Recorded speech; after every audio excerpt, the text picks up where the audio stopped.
Bismillahirrahmanirrahim. Assalamualaikum warahmatullahi wabarakatuh. Alhamdulillah kita bersama lagi dalam episod yang ke-59 Follow Me Dr. Har. Dan kali ini kita membicarakan tentang bagaimana menerima maklum balas. Dalam episod yang lalu, Dr. Har telah membincang tentang bagaimana memberi maklum balas. Itu pun dah susah, apatah lagi nak menerima maklum balas.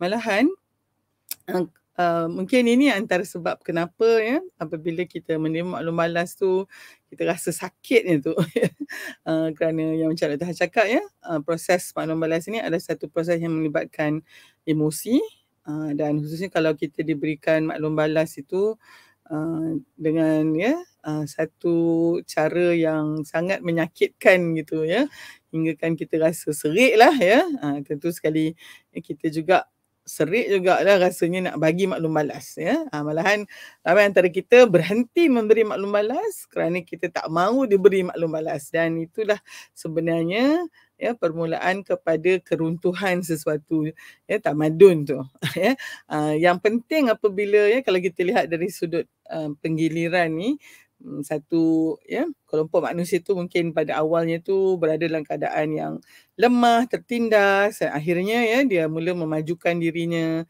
dia telah dapat menguasai kemahiran tamadun teknologi, maka dia akan naik kepada satu tahap kemajuan yang sangat tinggi, tetapi apa yang berlaku selepas itu adalah manusia sudah merasakan bahawa dia sudah paling baik, paling sempurna, maka tak boleh lagi dah orang lain tegur.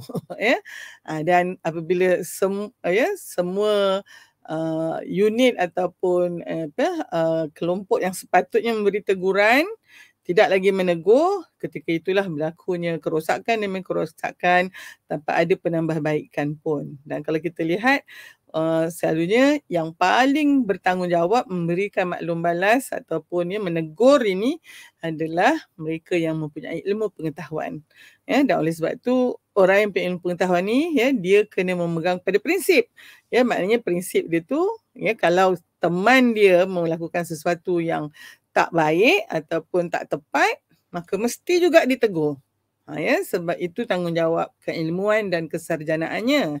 Dan kalau musuh dia lah contohnya melakukan sesuatu yang baik, sesuatu yang memang memberikan manfaat dan impak yang positif kepada masyarakat, dia kena memberikan pujian dan juga memberikan motivasi dan rangsangan, sebab itu walaupun yang melakukan itu adalah musuh dia contohnya dan ini adalah asas kepada memberi teguran.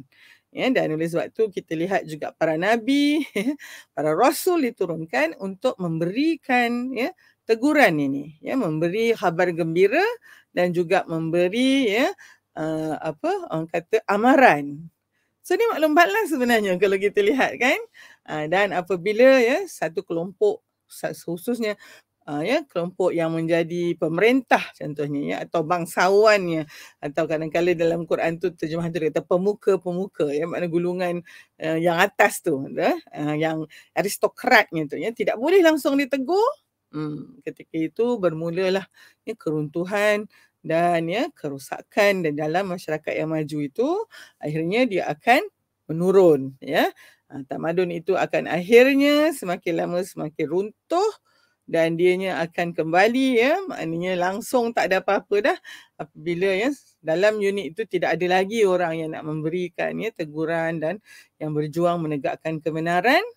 Dan itulah kenapa kita kena sentiasa mempunyai keupayaan memberi maklum balas dan juga menerima maklum balas tersebut.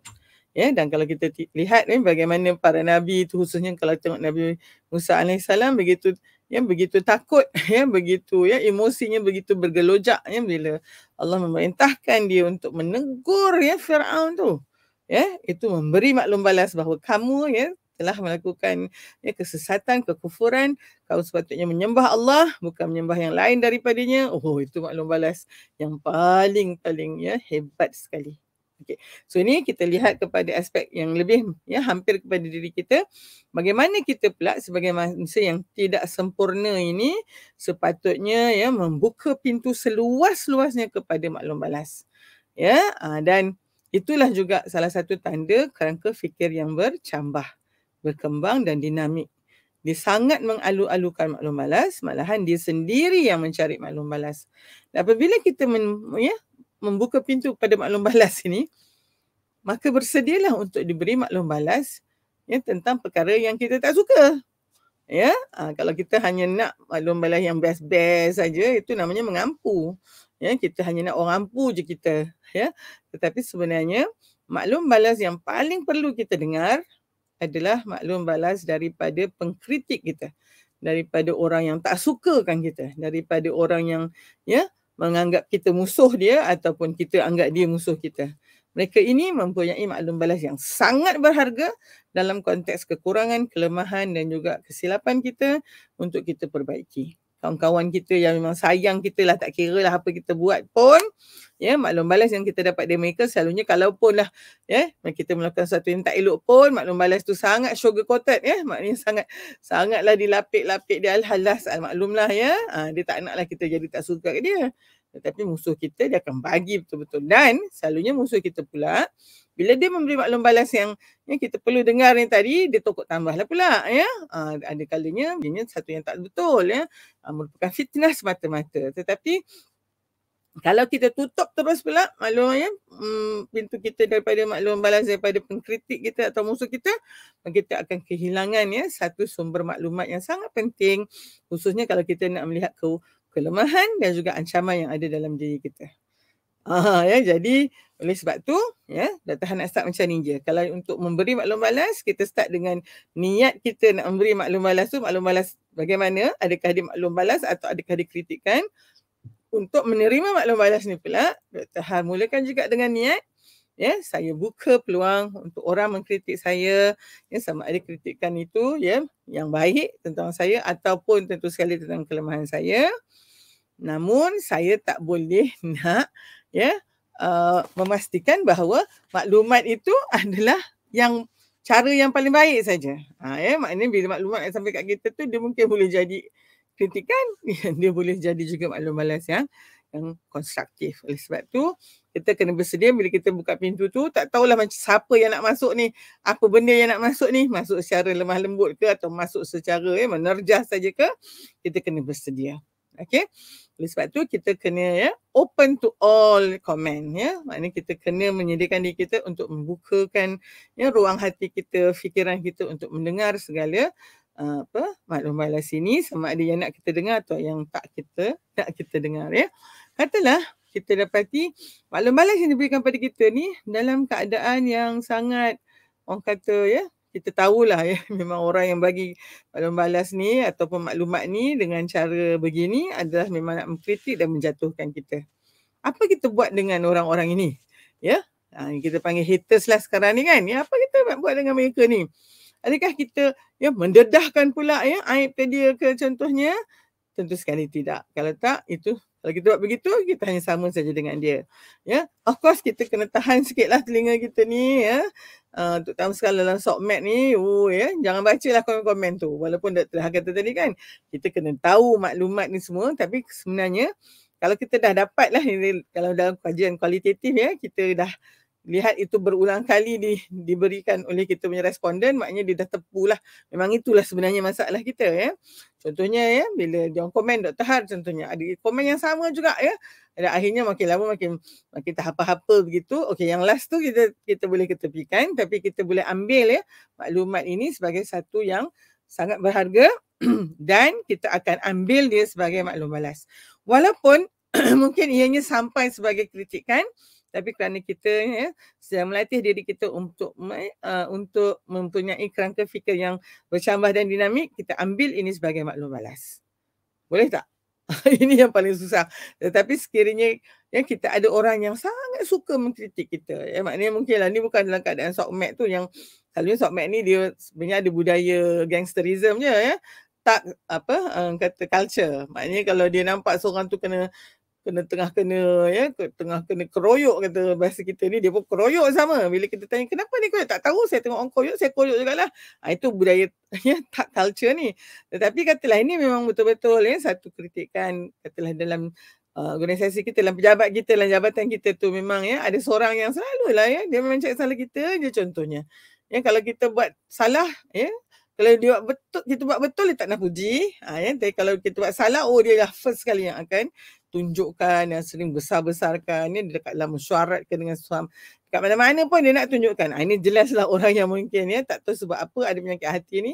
Memanglah ya, dia pick on us ya untuk memberikan kawan-kawan begini. Saya ya, pada pandangan saya, kita tidaklah boleh letakkan dia ke tepi langsung, maknanya kita tak nak dengar langsung daripada dia ya. Kita kena juga dengar ya, dan kita kena juga ajar dia bagaimana cara nak mengajar dia, bagaimana kita nak menghentikan orang yang begini ya. Kita dengar betul-betul. Itu yang kedua pula, apabila kita mendapat maklum balas ya, kita kena dengar betul-betul ya, bukannya terus-terus kita kesampingkan kerana kita rasa ini datang daripada musuh kita. Tak, dengar dulu. Dan dengar, kita tahu mana yang betul, mana yang perlu kita ambil perhatian, mana pula yang jenis tokok tambah dia lah, fitnah dia kan, nak menyedapkan cerita, itu kita kat tepi. Benda yang tak benar, tak benar lah. Ya, tapi benda yang betul, ya, yang betul-betul perlu kita bagi, kita terima. Dan kita ya katakan kepada orang ni, ya, terima kasih kerana memberikan maklum balas tu. Padahal dia berkritik kan. Dia kita katalah, terima kasih kerana memberi maklum balas tu. Saya perlukan maklum balas ni. Dan kalau misalnya ya awak tak bagikan, saya tak tahu pun ini kesilapan saya. Dan insyaAllah now saya dah tahu. Saya akan berusaha sebaik mungkin untuk memperbaiki dia. Ya, dan saya harap ya, kalau nampak lagi saya macam masih lagi struggling tu, tolong bagi saya masa. Dan sekiranya ya kalau dah ada penambahbaikan tu, saya harap ya saya ucap terima kasih lah ya kerana memberikan maklum balas tersebut. Inilah satu yang ya pengkritik atau haters kita sangat-sangat sakit hati. Dia bertujuan nak bagi kita kritikkan tu supaya kita ni tersungkur kat situ dan tak bangun-bangun. Tiba-tiba kita gunakan kritikan dia untuk menambah baik lagi diri kita. Ini dia tak boleh tahan lah. Ya, selalunya dia akan tinggalkan saja kita dan dia cari ya mangsa dia yang seterusnya. Yang itu tu ya, pada pandangan saya dan pengalaman saya, itulah caranya nak untuk kita tukarkan ya apa kritikan yang ya nak bertujuan untuk merendahkan lagi kita itu, kita ambil itu sebagai satu yang akan membantu kita menjadi lebih baik lagi. Ya, jadi itu tadi pertama kita kena terbuka. Jadi bila kita terbuka tu kita kena terima ya maklum balas ini sama ada diberikan secara konstruktif atau sebaliknya ya. Yang seterusnya kita kena dengar betul-betul. Ya, walaupun ya ataupun mungkin tak boleh katakan khususnya daripada ya maklumat yang datang daripada musuh kita ataupun orang yang kita tahu tak suka kita ya, atau yang dalam masa sekarang ni haters kita itulah, kita dengar, kena dengar. Ya, yang saya Dr. Habib bimbang ni hari ni, dia seolah-olah ada satu toxic positivity. Saya sangat bagus, saya sangat baik. Saya positif-positif. Orang nak bagi saya kritikan, tak apa, itu dia punya masalah. Saya maafkan sajalah dia. Tapi dia bukan macam tu cara dia. Ya, kita mungkin kena juga dengar. Ya, dan selalunya benar tu. Tak banyak sikit. Tak sikit banyak. Ya, betul tu apa yang kita buat tu. Ya, khususnya mungkin perkara yang kita tak perasan. Ya, perkara yang kita ingat dah jadi macam satu kebiasaan, tapi akhirnya bila ya orang lain memberi maklum balas, oh ya betul lah ya, kita mungkin tak boleh buat begitu. Okey, dan oleh sebab tu antara ya ciri-ciri orang yang sentiasa dapat memperbaiki diri dia tu, dia sentiasa mencari maklum balas daripada orang lain walaupun kita tahu dia dah bagus dah. Aduh, yang ini ni selalu kita pun rasa keikhlasan dia. Dan kita rasa betapa dia nak sangat ya memperbaiki diri dia. Dan inilah orang-orang yang patut kita jadikan contoh teladan. Dan ini selalunya tak terkejutlah kalau orang ni adalah orang-orang yang memang dah banyak ilmu. Sebab Abdullah Ibn Mubarak mengatakan, ya, belajar ilmu, menuntut ilmu ni menyampaikan kita kepada 3 tingkatan. Tingkatan pertama, sombong dengan ilmu itu. Oh, yang ini yang tak boleh ditegur ni. Ya, tak boleh beri maklum balas ya. Oh, dia rasa dia tahu segala-galanya kan.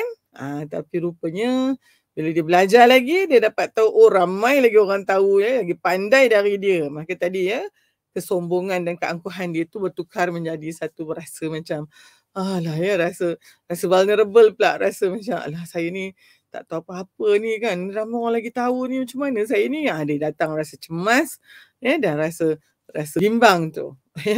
Turunlah confident dia. Ya, di sini ni yang Ibn Mubarak mengatakan pada tingkatan yang kedua, seorang itu menjadi tawaduk ya, ataupun menjadi Yalah dia rasa rendah diri pula ya, dengan ilmu dia tu. Dan sekiranya dia belajar lagi, Abdul Mubarak mengatakan dia rasa dia tak tahu apa-apa. Bila orang tak tahu apa-apa ni apa dia buat? Dia akan belajar lagi. Tapi dia adalah pelajar atau penuntut yang sangat bijak. Kerana sebenarnya dia sudah banyak pengalaman dan banyak ilmu juga. Dan orang ni kalau kita berada di dalam kelas kita ya, contohnya kelas kita masa kita kat universiti, ada abang ataupun kakak yang dah belajar lama, bekerja lama dan datang balik untuk belajar ya. Kita nampak mereka ni ya, diam aja tapi pengalaman, pengetahuan sangat banyak. Ya, dan mereka ini yang selalu kita rasakan bahawa ya, mereka memang terus ya pushing dia orang punya boundaries itu, dan caranya adalah dengan mendapatkan maklum balas lagi di mana lagi mereka boleh baik dan boleh meningkatkan prestasi mereka. Ya, jadi itu yang kedua. Seterusnya kalau kita lihat, kita harus dapatkan maklumat yang khusus spesifik terhadap apa yang kita nak tu. Biasalah kita nak maklum balas ya tentang apa yang kita buat. Kadang-kadang kita dapat maklum balas yang lain daripada apa yang kita nak. Jangan get distracted. Maknanya katalah Dr. Har nak dapat maklum balas tentang follow me Dr. Har ni. Ya, jadi maklum balas itu yang Dr. Han nak kena ni. Nak diteruskan ke, tajuk dia boleh difahami ke, ya, tetamu-tetamunya okey ke tak okey. Itu tentang follow me Dr. Han. Tiba-tiba adalah pula orang bagi maklum balas tentang Dr. Har sendiri ke, ya, tentang mungkin rumah Dr. Har ke, kereta Dr. Har. Itu bukan maklum balas yang kita nak. Ya, ia satu maklumat tetapi ya bukan maklumat yang kita perlukan untuk waktu sekarang ni yang kita mahu ni ya. Jadi oleh sebab tu kita akan katakan bahawa kita ya perlukan yang spesifik. Untuk tu kita memang kena meminta maklumat yang spesifik daripada orang yang memberi kita maklum balas tu. Ya, kadang-kadang kita nak maklum balas A, dia bagi yang B. Kita kena bagi tahu kat dia. Okey, terima kasih tetapi untuk masa ni saya nak tahu sangat tentang maklumat yang A ni tadi. Ya, jadi kita kena dapatkan sespesifik yang boleh. Kalau ada orang beri maklum balas kat kita secara umum, maksud dia saya nak minta lah ya sedikit maklumat tentang prestasi kedai saya ni ke, atau makanan dalam gerai saya ni ke, atau okey, semua okey. Ya, yang itu tu tak berapa bermanfaat dan tak berapa bermaklumat lah sebenarnya. Okey, boleh tahan. Biasa je lah. Tak, ya. Kita kena dapatkan yang lebih spesifik. Contohnya, okey, kalau lah ni gerai makan, ya, tentang sup, ya, yang datang sekali dengan lauk kita tu. Apa yang sedap tentang sup ni? Oh, dia kata memang terasa umami dia tu terasa. Tetapi apa yang kurangnya kat situ? Oh, dalam konteks ni bukan kurang apa, dia terlebih pula garam. Contohnya. Itu membuatkan kita mempunyai maklumat untuk bertindak. Daripada dia kata, sup ni biasa-biasa je. Apa maksud biasa-biasa tu? Ataupun dia kata, sup ni okey lah. Okey. Ya, ataupun, satu lagi maklum balas, memang tak sedap. Tak sedap gila dia kata kan. Yang itu adalah satu maklumat yang umum. Tapi kalau kita dapat maklumat seumum begini ni, kita sebagai penerima maklum balas kena mencari lagi data dan maklumat yang lebih khusus untuk kita buat penambahbaikan. Yang dia kata tak sedap lah jadi ni, kenapa? Tak terasa apa langsung. Dia kata kan. Lepas tu saya rasa macam ada bau. Macam ikan tak segar ya. Yang ini ikan dah lama ke? Lepas tu kita lah tahu je, macam tahu-tahu je encik ni. Ikan memang kita dah beli 2 minggu lepas. Contohnya kan ya, simpan dalam peti sejuk tu. So itu yang kita nak perlu dapatkan. Ya, yang lebih spesifik tadi tu. Banyak antara kita mungkin ya, sama ada memberi maklum balas yang sangat general dan juga ya menerima maklum balas pun bila terlalu general pun kita buat okey je lah tu. Dah okey dah. Ya, apa maklum balas daripada pelanggan? Semua kata okey. Itu kalau okey tu apa yang paling okey? Yang okey kedai ni memang dia punya sambal tu so kita tahu. Ya, satu lagi tu dia punya asam pedas tu. So dan itu menjadi kita punya specialty lah. Ya, dan kita tahu tu pun daripada maklum balas pelanggan kita. Kalau ikut lidah kita, ya, yang paling sedap antara banyak ni lauk yang satu lagi tu, tapi orang lain suka yang ini. Jadi maklum balas itu menjadikan kita bolehlah buat strategi. Ya, kalau selalu tu kita masak lauk ni hanya mungkin ya 10 kilo, kali ni kena tambahkanlah 20 kilo. Sebab permintaan makin banyak. Cubalah kalau misalnya ya pelanggan kita datang dia hanya kata makanan akak ni semua sedap lah. Okey lah, okey. Ya. Yang ini mungkin kebanyakan komen akan datang begini, tetapi kita sebagai orang yang menerima ya feedback ni, kita kena cuba dapatkan yang lebih spesifik. Okey. Kemudian kalau kita lihat juga bila kita memberikan komen ni, mendapat maklum balas ni, kadang-kadang kita tak faham maklum balas dia. Ya, dia beri maklum balas tapi kita tak apa jelas. Maka tadi tu kita minta yang lebih spesifik, itu lain ya daripada satu yang umum. Tapi katalah dia bagi maklum balas yang agak detail ya, banyak perinciannya. Cuma kita tak faham. Ya, rupanya kita kena clarify balik. Kita kena macam orang kata kan, paraphrasing kan. Macam kalau saya macam ni, lepas tu ya, kalau kaunselor akan kata, oh maksud awak merasa begini begitu. Ya, itu cara dia macam triangulate lah betul ke apa yang dia faham tadi tu kan. Begitu juga bila kita menerima feedback. Kita kena ya, bila dah dapat feedback tu, khusus kalau feedback tu banyak kan, kita kena cerakin kan, dan kita kena ya cross examine, maknanya kita maksud Encik yang ini begini atau begitu. Betul. Bukan, maksud saya bukan begitu. Ya. So akhirnya kita akan dapat membetulkan ya ataupun mendapatkan maklumat yang paling tepat, yang paling hampir dengan apa yang sebenarnya dimaksudkan oleh pemberi maklum balas kita tu. Ya, kadang mungkin maklum balas kita, khususnya kalau kita beri perkhidmatan contohnya kan, dia kata ni barang ni datang lambat sikit ni. So kita kata apa itu sebenarnya dia nak cakap ni kan. Rupanya dia kata selalu barang ni sampai masa saya tak ada, kalau boleh telefonlah dulu. Itu kita tahu kita mungkin ya bila kita menghantar tu kita tidak emphasizekan ya ada satu ruang untuk mungkin ya pesanan-pesanan khas ya, special request contohnya. Ni kalau kita tengok online sekarang ni, kalau kita beli sesuatu, kita akan dapat yang syarikat yang bagus-bagus tu dia akan bagi tahu satu ruang any special instruction dia kata. So kita akan kata ya, saya tak ada di rumah, ya, rumah saya kosong, tapi pukul 5.30 ke atas rumah saya baru ada orang. Jadi tolong hantar barang-barang pukul 5.30 ke atas. Instruction tu sangat penting dan selalunya bila kita memberikan ya seorang itu ruang peluang untuk memberi kita maklum balas, maka kita mungkin kena clarify lagi sebab ada kalanya apa yang dia nyatakan tu tak sampai lagi kat kita dan kita pun tak berapa faham. Ini sangat penting sebenarnya ya. Dan satu lagi yang nak tahan ni kan adalah bagaimana kita nak berhadapan dengan maklum balas yang sangat ya pedas ya ataupun maklum balas yang kita katakan kritikan lah ya, bagaimana kita nak ya orang kata manusia biasa ni apabila diberi maklum balas yang ya sangat meruntun jiwa kita. Contohlah ya, kita rasa kita dah buat kerja banyak dah ni ya, semua dah kita bantu, tiba-tiba bos kita di akhir tahun contohnya mengatakan prestasi kita masih tidak lagi ya sampai pada tahap yang dia kehendaki. Kita pun mula terasa dia ni kalau dengan kita harapan tinggi sangat, dengan orang lain okey je pula. Ya, mungkin tu satu yang kita nak tanyakan pada ya kita punya bos, kenapa macam tu? Kenapa bila ya sampai kat saya cara untuk mengevaluasi nampak berbeza? Itu sesuatu yang perlu kita ya tanyakan untuk mendapat tadilah ya maklum balas yang lebih spesifik ya.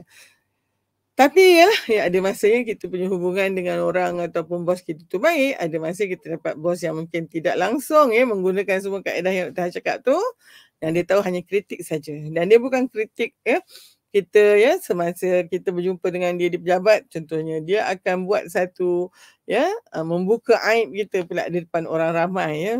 Sakit tu, macam mana nak deal dengan perkara ni. Ya, Dr. pernah terbaca dalam ya satu review Harvard Business Review ya, dia ada mengatakan tentang bagaimana kita nak berhadapan dengan ya komen ataupun kritikan yang sangat menyakitkan ni ya. Nanti Dr. rujuk sikit lagi. So dia dalam konteks ni dia letakkan ya satu acronym CURE, C-U-R-E. So Dr. pun baca, aduh bagus ni, kena sharekan lah ya. Okay.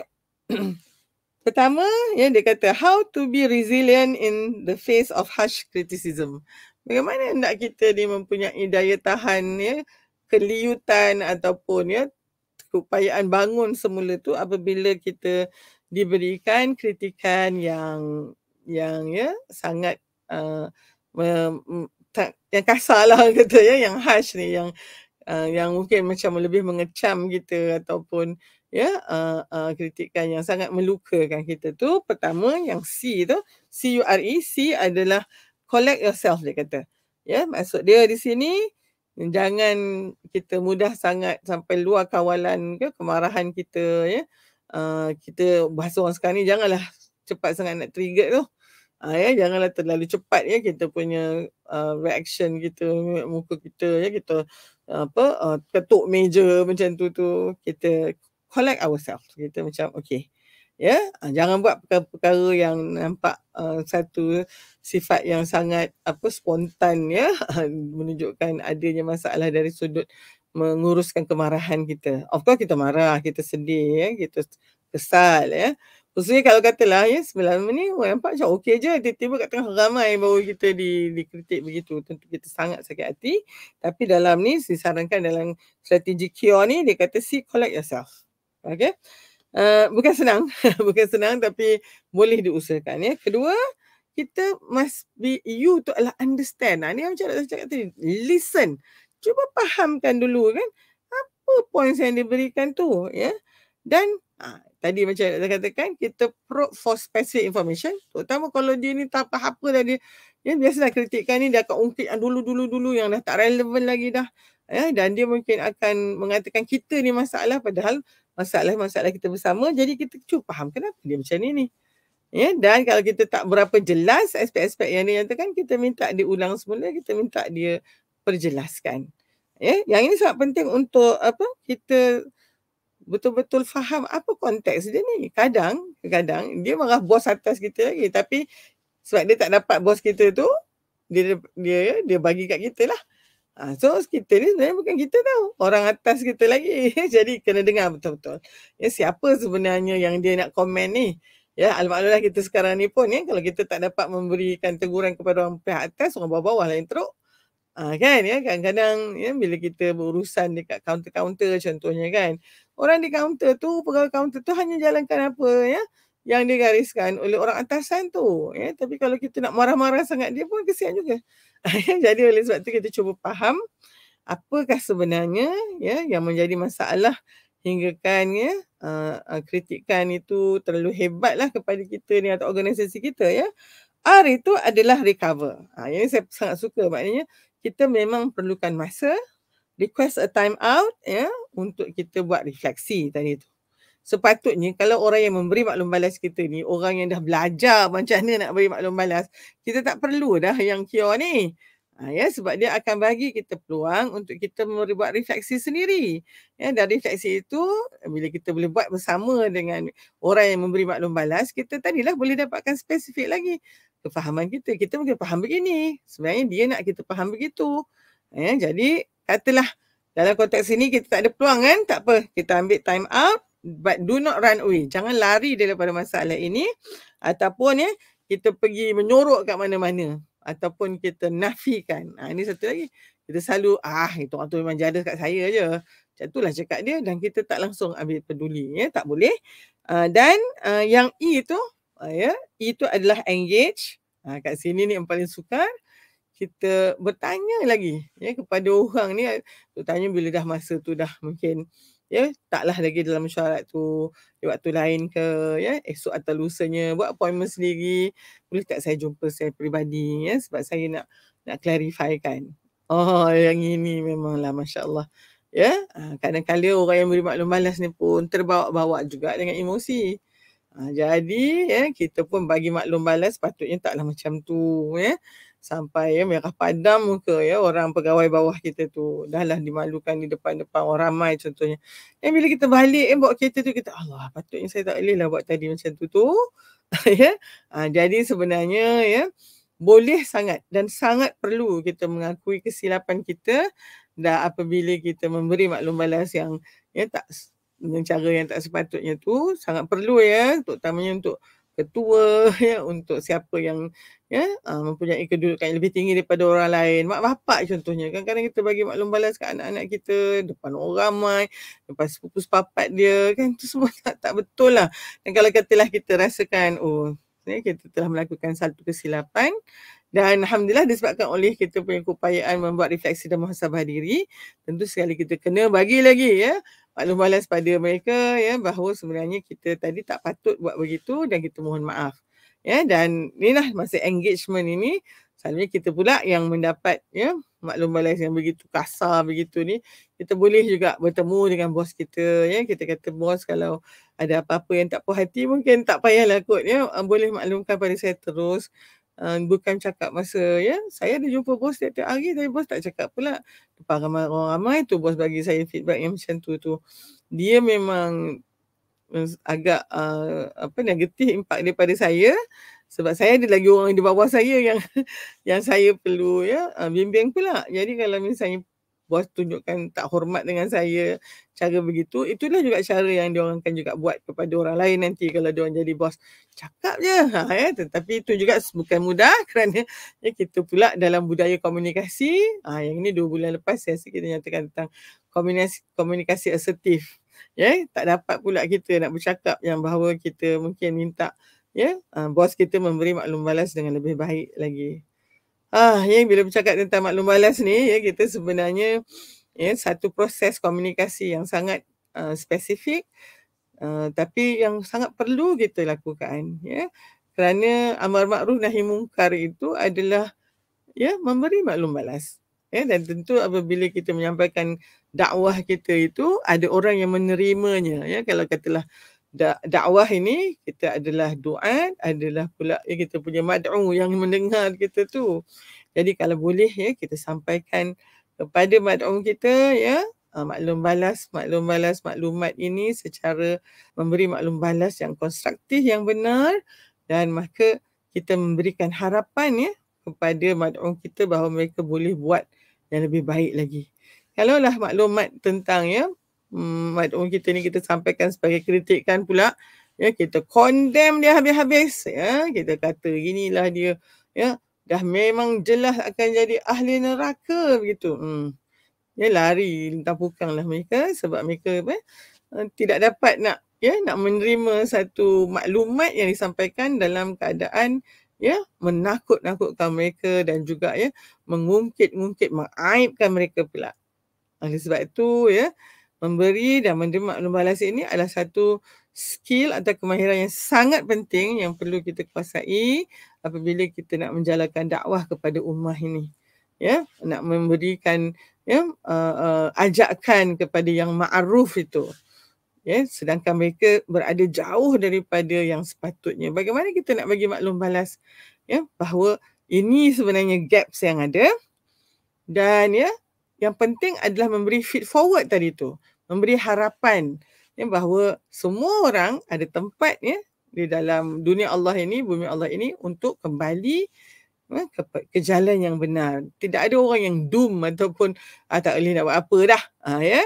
Dan untuk itu Dr. rasa kemahiran tentang maklum balas ini menjadi satu kemahiran mesti ada, a must have skill dalam diri setiap orang yang nak memberikan orang kata dirinya, mewakafkan diri masanya, tenaganya, sumber yang ada untuk kebaikan ummah. Dan mudah-mudahan dengan kesedaran itu kita akan sentiasa cuba mendapatkan maklum balas daripada orang yang menerima dakwah kita ni. Bagaimana kita boleh memperbaikinya lagi. Mungkin atas yang menjadi asas kepada semua ni adalah sifat kesedaran bahawa kita semua ini memegang amanah dan tanggungjawab ini akan dipersoalkan oleh Allah Subhanahu Wa Taala.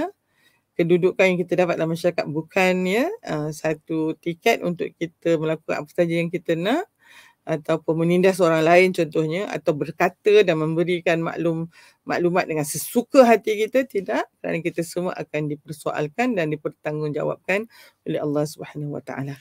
InsyaAllah pada minggu depan kita akan bersama dengan panelis untuk membicarakan tentang komunikasi maklum balas efektif, dan itu akan merangkumkan semua tajuk yang kita dah bincangkan daripada episod yang ke-57 mengenai maklum balas.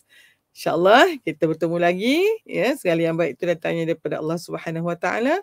Sementara kalau ada kekurangan itu, ya, ianya datang daripada kelemahan Dr. Han sendiri.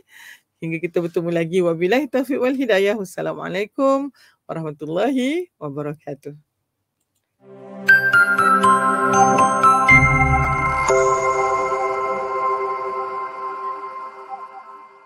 Bersama membina masyarakat rahmah Tibika.